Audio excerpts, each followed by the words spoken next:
These spectacular homes have all been longlisted by the Royal Institute of British Architects for the 2021 award.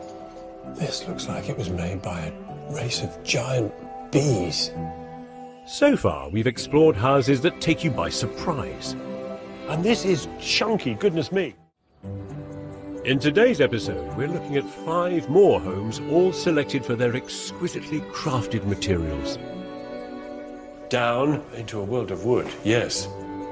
Each one a labour of love. A lot of it was a wing and a prayer. But my therapist says I'm doing all right now, you know. At the end of the episode, we'll find out which of these spectacular houses have been shortlisted by the judges from the Royal Institute of British Architects. Amazing. Yeah, I wasn't expecting that at all. Then, at the end of the series, we'll learn which of these has won the most coveted prize for residential architecture in the UK.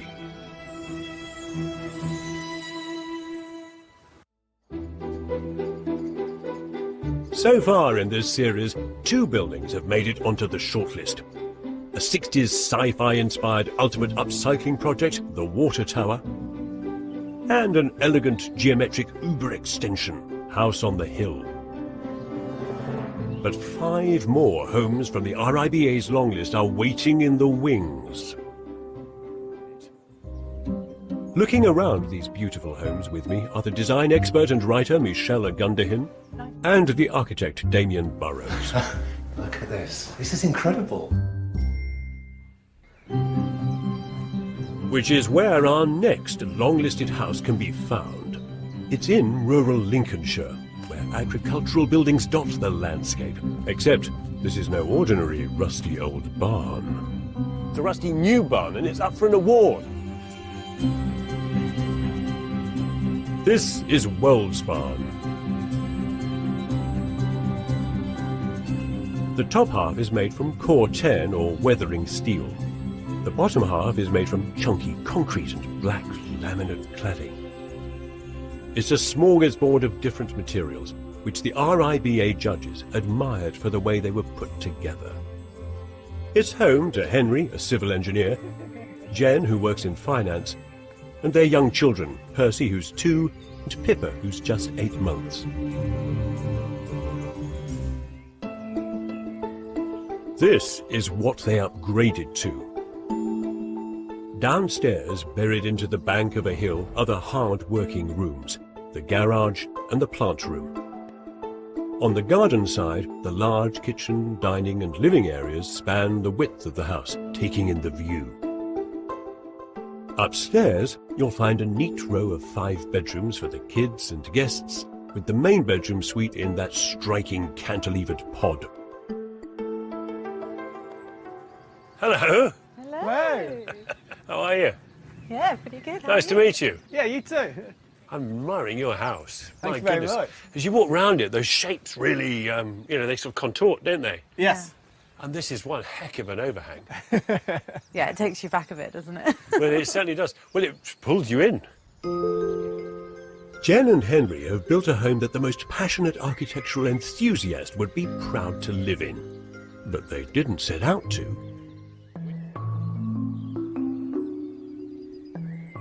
In a sensitive rural area like this, their architects told them, the only way they would be allowed to build a new home was if it were of exceptional quality, under a planning law called Paragraph 55, now known as Paragraph 80.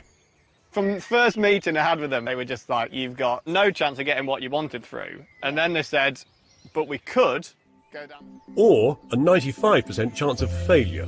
But they defied the odds with a house that's remarkable, down to the smallest details. And you see, I've seen this happen, but not where the pocket is inside a concrete wall. That looks good. And boy, does it open this up.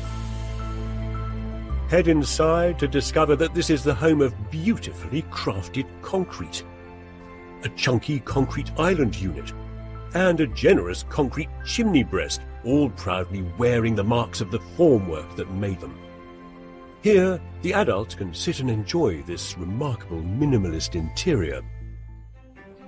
Upstairs takes you inside the rusty steel barn part of the house, cleverly designed to take in the best of the landscape around. Wow! That is some view both ways. It's quite something. Yeah. 3-bedroom flat. Here, off the main corridor, are all the bedrooms. The main one housed in the cantilevered pod. And the children's rooms further along. Each door lines up with a window, so you get that view out. Instantly, yeah. I love that. The corridor leads you gently to the best view of all. And the field. I mean, your property stops like just there. And the look out there when the barley's in the field as well, it's like whistling around and rustling around, and it's just catching all the sunlight. It looks absolutely mega. It's magical. But constructing Wolds Barn was anything but. There was no chalk bedrock to fix the foundations into, to stop the house sinking into the ground. It may have been stressful to build, but now that it's finished, Wolds Barn is exceptional. Exceptional in its geometrical design that's sympathetic to its landscape. Exceptional in its craftsmanship that elevates ordinary materials. And exceptional for the people who are brave enough to build it in the first place. Where is it?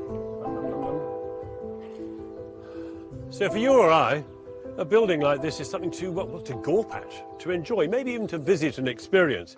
But for Henry and Jen, of course, well, this this has been something of a marker along the way for them, both a destination but also the jumping off point for a new life. And they embarked on this rather extraordinary journey, hand in hand with their planners and their architects, stepping into the unknown. And to do that, what did they need? Well, most of all, what they needed was an open mind, a readiness to accept the excitement of the adventure. So good, isn't it? So far, we've seen one carefully crafted home. There are 4 more to look around. You have a tree in the house. Before we learn which of them the RIBA judges have shortlisted for the 2021 House of the Year award.